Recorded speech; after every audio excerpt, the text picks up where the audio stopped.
One of the ways to pressure on them, and by the way, they're afraid very much that Europe will make this union decision.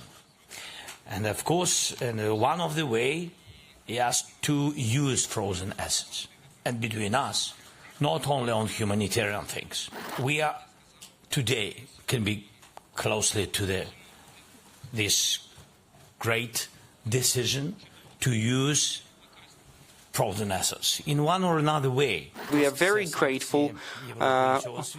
Also, sanctions pressure from Europe and all world, and we're also grateful to the United States and President Trump for the energy sanctions.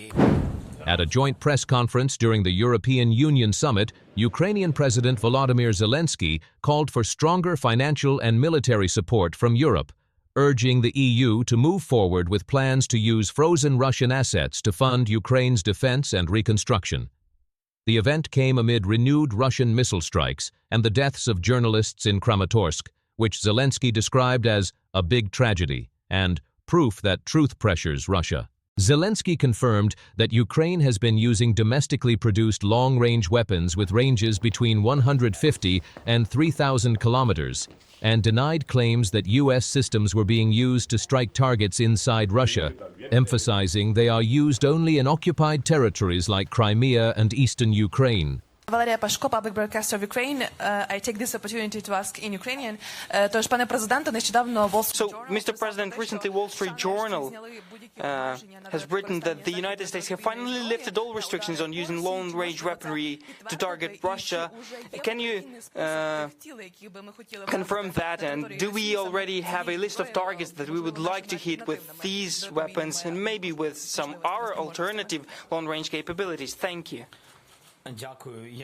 Thank you. I'm not sure that I will now give something new to you.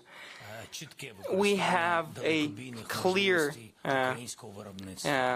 usage of long-range capabilities that are Ukrainian-made, and we are utilizing Ukrainian-produced things from 150 kilometers to 3,000 kilometers range. These are our state-of-the-art capabilities, and the question is how to get additional finances to produce massively those long-range capabilities that we have. By the way, the issue of assets is also very important to us, to use it partially for Ukrainian production and undoubtedly for European production, for the production of our other partners. So these are important decisions. I do not know who writes what. We have never used long-range we did not use American weapons, long-range weapons, to target certain targets in Russia. We've used various weapons that have this long-range capability, but it was solely on the territory where the hostilities are ongoing, I would put it like that, or to prepare certain combat, to target things where Russia was preparing for their military operations. So Crimea and east of Ukraine are Ukraine. So we can talk. We cannot say that using some weaponry against Crimea is the usage of territory against Russia. No, it's usage against temporarily occupied territories. Long period of time we've been far away from any kind of decisions on frozen assets. You know it. By the way, it's not a secret. You know that we used some benefits on these assets. Also, the way to this decision using benefits on these assets, Russian frozen assets, was also long and not simple. But we made these decisions in unity. This is important.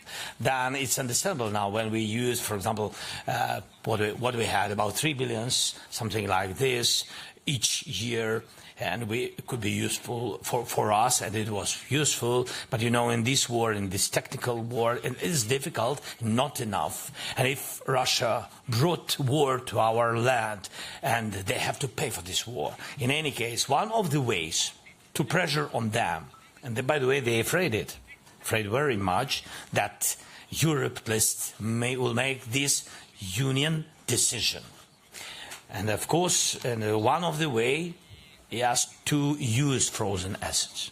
And between us, not only on humanitarian things. Yes, because they attack us. We need to defend and answer. If we don't want to give them possibility to win, not only defend.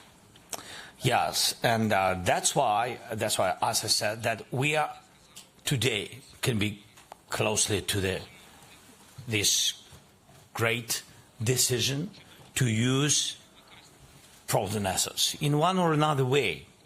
For today, it doesn't matter, and it's early to speak what we will allow or will not. The main thing that today, I hope, God bless, that now there is, they have meeting and the EU leaders, and I hope that they will make political decision, positive decision, in one or another way to help Ukraine with funds, yes, basing on frozen assets. And of course, this is a big deal.